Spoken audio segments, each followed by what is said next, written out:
morning, good afternoon. Hope you all are fine with your family, with your friends. Very nice to see you back after a long time.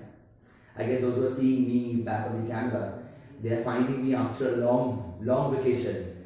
From Thursday onwards, we are completely inside the home. We are not having any access to all of you. So, hope to see you soon. So, students, we are back with our economics class, as I have promised you all that we will be making some videos and we will be sending you in your group. So thus, we are up to our first video for this Tuesday. I am breaking the entire topic of average day into segments. Like the video that I am posting you now is a topic about the sectors of our economy. The next video I will be making in the evening. Likewise, average day will contain 2 or 3 videos. That is 2 or 3 topics. Hope you'll read that. We'll make notes and just check out the description box below. That's because I'll send you some of the important notes and even the important questions that you need to do as a homework right there in your copy. Okay.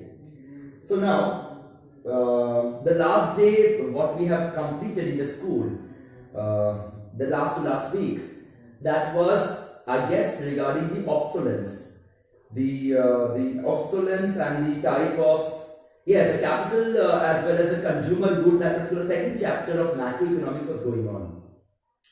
Today, I am going to discuss a very important topic that is very important for macroeconomics learning. That is the sectors of our economy. If we don't consider our Indian economy and if you think about the macroeconomics concept, throughout the entire world, the economies are simply classified into 4 segments. The first segment comes, or the first part of the sectors comes as household sector. That is the consumer sector.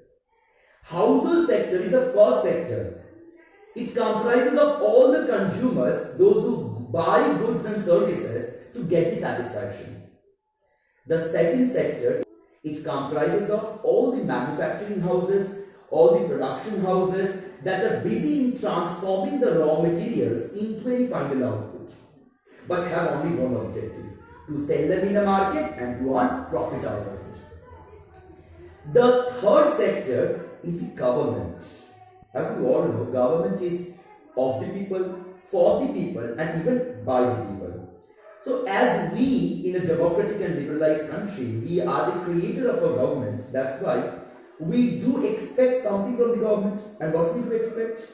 We do expect that government should be that agent creating welfare. But in economics, government does not only act as a welfare creating agency, it also do act as a producer.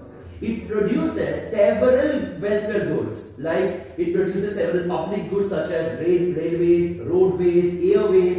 It do expenses on creating the hospitals, the educational centers, that is the schools, colleges, universities. In this manner, it comes to the foremost objective. What is that? It creates welfare. So, government had 2 objectives. One is creating welfare and also act as the producer. Now, when we are talking about this economics in the sectors, we should keep in our mind that economy are basically divided into 2 parts that we have already completed in class 10. That is a closed economy and an open economy. Now, in this 21st century, most of the economies, in most of the countries, more than 99% of the countries are basically the open economies. Open economy means an economy that is connected through each country.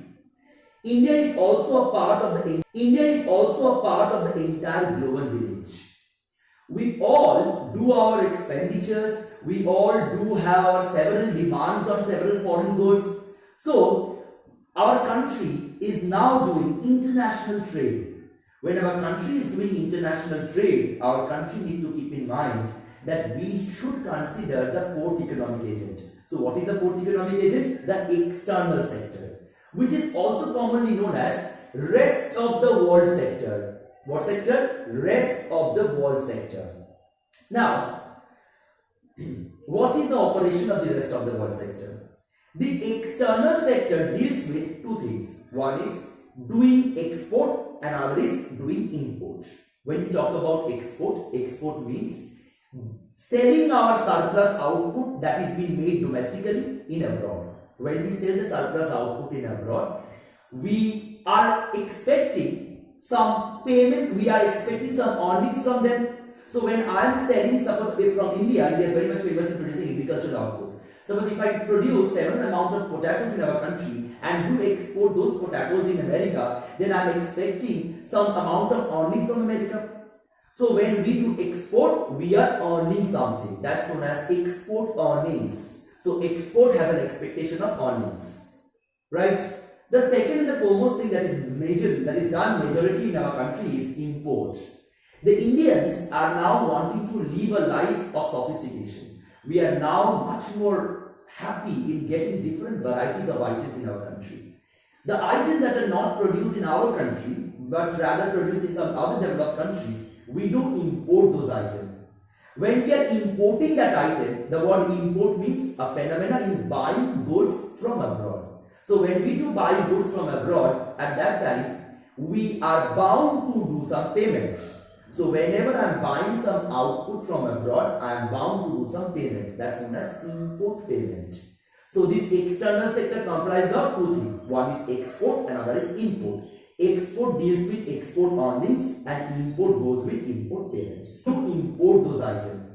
When we are importing that item, the word import means a phenomenon in buying goods from abroad. So when we do buy goods from abroad, at that time, we are bound to do some payment. So whenever I am buying some output from abroad, I am bound to do some payment. That's known as import payment. So this external sector comprises of two things. One is export, another is import. Export deals with export earnings and import goes with import payments.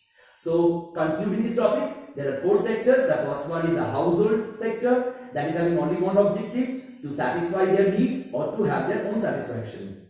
The second one is the producer sector that is having the foremost objective to earn profit.